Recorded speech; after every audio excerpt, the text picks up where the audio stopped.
25 अगस्त हल छठ व्रत है और ललही छठ भी कहा जाता है। हर छठ की आप सभी को बहुत बहुत शुभकामनाएं।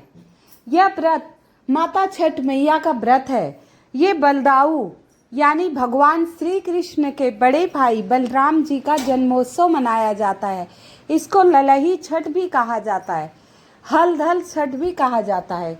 इस दिन संतान के लिए माताएं व्रत करती हैं और कुश में गांठ लगाती हैं। सभी इकट्ठा होकर एक जगह विधिवत पूजन करती हैं। छठ मैया से आग्रह करती हैं कि उनके पुत्र की लंबी आयु हो, हर प्रकार के संकट उनके पुत्र के ऊपर से टल जाएं।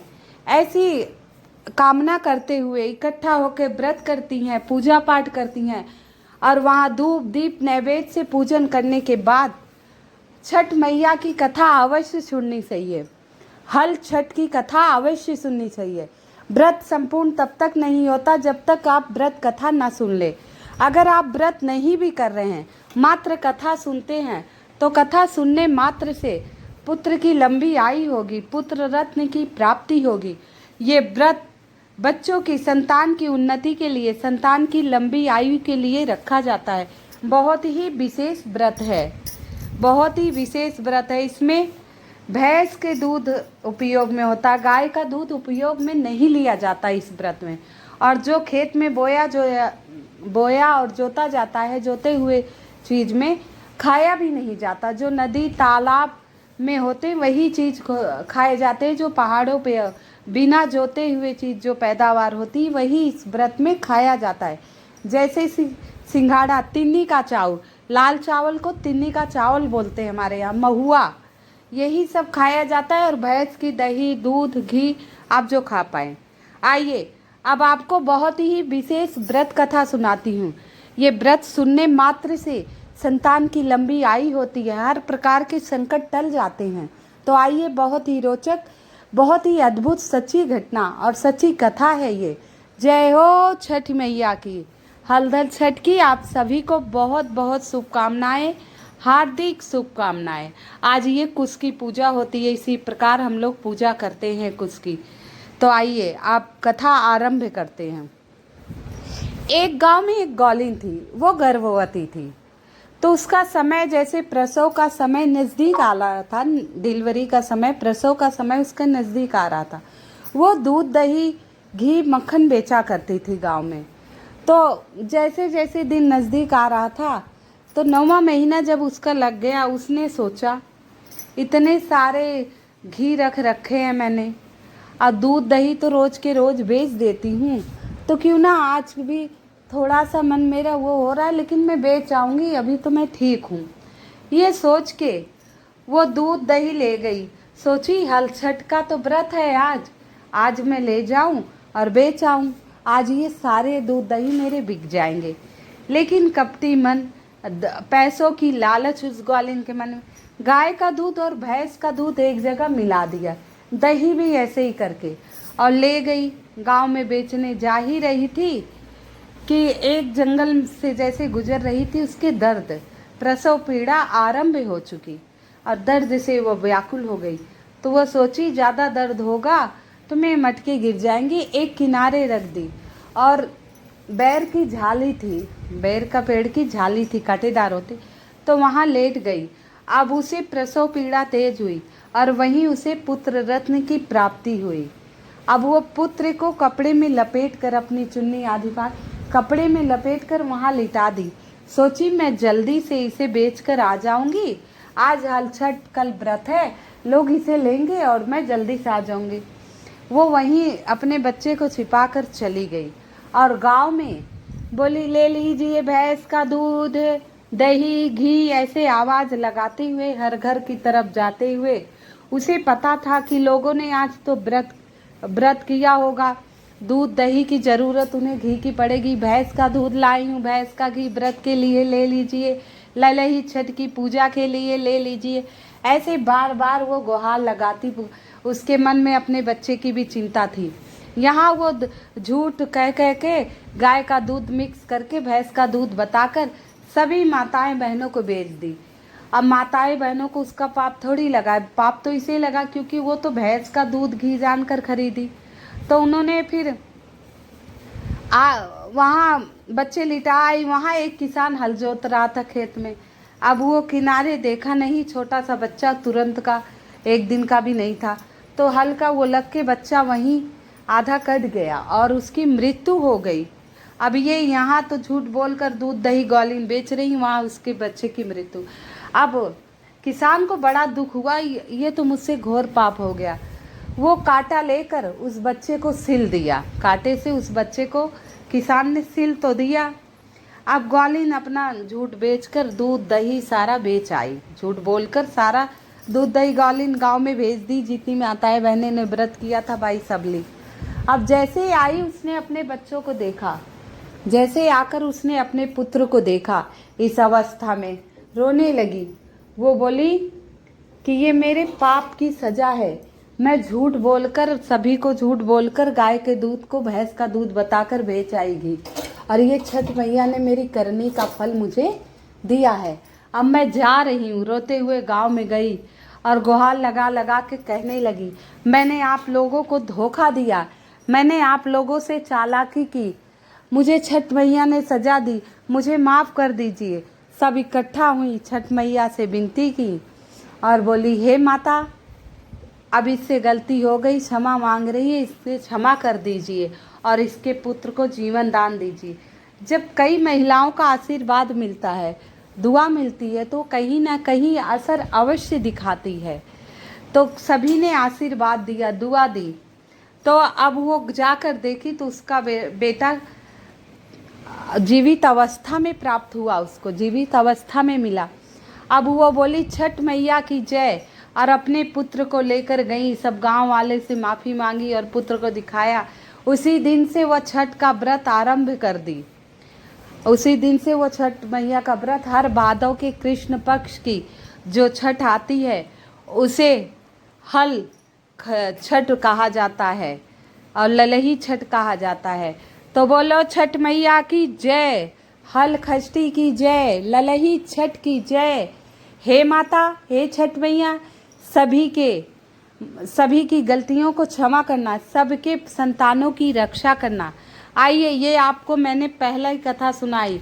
दूसरी कथा इससे भी सच्ची घटना पर आधारित है, बहुत ही रोचक है ये कथा, और आगे भविष्य में ये हमें कथा बताएगी कि हम कैसे अपने कर्मों की सज़ा भुगतते हैं और कैसे हम इनसे निकल सकते हैं। तो आइए दूसरी कथा बताएंगे।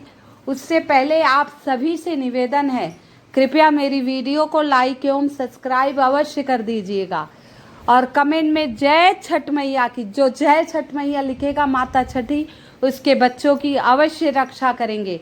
तो कथा पूर्णता सुनिए और छठ मैया की जय कहिए और अपने बच्चों की उन्नति के लिए इस व्रत को अवश्य किया कीजिए। सभी लोग कर सकते हैं इस व्रत को, बहुत ही विशेष व्रत है। तो कथा कहने, कथा सुनने वाले को, कथा शेयर करने वाले, छठ मैया सबकी मनोकामना पूर्ण करे, सबकी संतान की उन्नति हो, सबकी संतान तरक्की करे। तो आइए दूसरी व्रत कथा सुनते हैं। देवरानी जेठानी थी। तो जिठानी का नाम था विद्यावती, देवरानी का नाम था तारा। जिठानी का नाम था विद्यावती और रानी का नाम था तारा। दोनों अलग अलग रहती थीं अपना। दोनों ने एक दिन खीर बनाया, कुछ विशेष प्रयोजन था। दोनों ने खीर बनाया और खीर आंगन में रख दी। दोनों का आंगन तो एक ही था, आंगन में रख दी। बोली जल्दी से ठंडा हो जाएगा, खुले में रहेगा। और दोनों कुछ काम के लिए अंदर चली गई। विद्यावती भी कमरे में चली गई, कुछ काम था। तारा भी चली गई। अब थोड़ी देर बाद उन्होंने आंगन का दरवाज़ा खुला ही छोड़ दिया, भूल गई बंद करना। कोई काम याद आया, खीर रखते अंदर चली गई। इतने पे थोड़ी देर बाद 2 कुत्ते आए। दोनों भगोने से खीर खाना आरंभ कर दिए। दोनों मटके से खीर खाना उन्होंने आरंभ कर दिया। भाई स्वादिष्ट खीर मिला, मेवा मिश्री दूध मिला हुआ, वो आरंभ कर दिए। आज तो बड़ी मज़ा आ गई। अब विद्यावती आई, देखी कुत्ता खीर जूठा ही कर दिया। बोली अब इसने जूठा तो कर ही दिया, अब इसका क्या, मुझे तो दूसरा बनाना है। और ये सोचते हुए वो बड़े प्यार से उसको वो सारी खीर बाहर डाल दी एक टूटे हुए मटके में, और कुत्ते से कही अब ये तेरे भाग्य का था, तू खा ले, अब मैं दूसरा बनाऊंगी। कुत्ता बोला अरे बड़ी अच्छी है, मुझे डांटा भी नहीं, मारा भी नहीं, और सारा दे भी दिया। वो बोली जूठा है, अब ये मेरे काम का तो है नहीं, डांटने मारने से वापस तो आएगा नहीं। विद्यावती बड़े प्यार से खीर उस मटके में डाल आई, वो बड़े आराम से खा रहा था।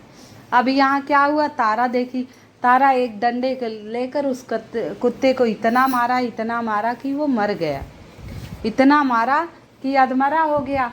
अब दोनों कुत्ते मिले तो तारा का कुत्ता बोला मैं तो लग रहा हूँ प्राण त्याग दूंगा, मुझे इतना मारा, मैंने थोड़ी सी खीर क्या खा ली, बहुत मारा। विद्यावती का कुत्ता बोला मैं तो इसकी खीर खाया, बहुत अच्छी थी, सारा दे दी, मैं तो इसी का पुत्र बनकर जन्म लेना चाहता हूँ, मैं ईश्वर से प्रार्थना करता हूँ कि मैं इसी का पुत्र बनकर जन्म लूँ। अब वो जो तारा ने कुत्ते को मारा था वो अधमरा तो हो ही रहा था, बोला अब मैं प्राण त्यागने वाला हूँ, लेकिन मैं इससे बदला जरूर लूँगा। इसको उस दिन हल छठ थी, बोला मैं इससे बदला जरूर लूँगा, और ये कहते ही वो प्राण त्याग दिया। अब हल छठ का दिन था जब उसने प्राण त्यागा। तो अब कुछ महीने बाद तारा गर्भवती हुई और बच्चे को जन्म दी। बच्चे को जन्म देती, जैसे भादो मास की हल छठ व्रत आता तैसे ही उसका पुत्र प्राण त्याग देता। और यहाँ विद्यावती भी गर्भवती हुई कुछ महीनों बाद, तो इसके सुंदर सा पुत्र हुआ अच्छे से, और ये अच्छे से रहने लगी, हल छठ का व्रत करती थी। अब फिर इसके पुत्र हुआ तारा को दूसरी बार, फिर हल छठ का व्रत आया तो फिर इसके पुत्र ने प्राण त्याग दिया। ऐसे 5 बार हुआ तो वो रोने लगी, मुझसे ऐसी क्या गलती हुई, आज के दिन ही मेरे पुत्र की मृत्यु हो जाती है 1 साल पे। तो बहुत रोने लगी, ईश्वर से प्रार्थना करने लगी, मैया से प्रार्थना करने लगी। तो रात्रि में वही कुत्ता दिखाई दिया, बोला हे तारा, मैंने तेरी खीर थोड़ी सी क्या खाई, तूने मुझे इतना मारा कि मैंने प्राण त्याग दिए, और उसी का बदला लेने मैं तेरा पुत्र बनकर बार बार आता हूँ और बार बार मृत्यु को प्राप्त हो जाता हूँ। इससे तेरे दिल पे बहुत आहत होता है, तू बहुत दुखी होती है। तू वो माफ़ी मांगती है सपने में, बोली तू इतना ग्लानि की, तेरे पाप की घड़ा भर चुका, अब तू पुण्य कर रही है, तो अब तुझे हल छठ का व्रत करना पड़ेगा, और हल छठ के व्रत करने से मैं फिर जन्म लूँगा और लंबी आयु जीऊँगा। अभी फिर वो गर्भवती हुई, पुत्र हुआ, हल छठ का व्रत रखा तो उसका पुत्र लंबी आयु खुशी से रहने लगे। यहाँ विद्यावती भी व्रत करती थी, दोनों मिलकर रहने लगे। तो हल छठ व्रत कथा अवश्य सुनिए और अपने पुत्र की लंबी आयु के लिए छठ मैया से आशीर्वाद लीजिए। छठ मैया माता पार्वती का स्वरूप हैं, तो माता शक्ति का स्वरूप है। इस व्रत को अगर आप नहीं कर पाते हैं तो कथा अवश्य सुन लिया कीजिए। सभी माताएं बहनों को हल छठ की कथा अवश्य सुननी चाहिए। अपने पुत्र की लंबी आयु के लिए, उन्नति के लिए जो कथा सुनेगा उसकी सारी मनोकामनाएं पूर्ण होगी। माता छठ मैया सबकी मनोकामनाएं अवश्य पूर्ण करती हैं। तो आप सभी को बहुत बहुत शुभकामनाएं हल छठ की, ललही छठ की। हे छठ मैया सब पर कृपा करना, सबके गलतियों को क्षमा करना। हे माता आप तो जगत जननी हो, हम लोगों से गलतियां हो ही जाती हैं। हे मैया सभी माताओं बहनों को क्षमा कर सभी पर कृपा बनाए रखना। सभी को पुत्र रत्न की प्राप्ति हो, संतान की प्राप्ति हो और सबकी झोलियों माँ खुशियों से भर देना।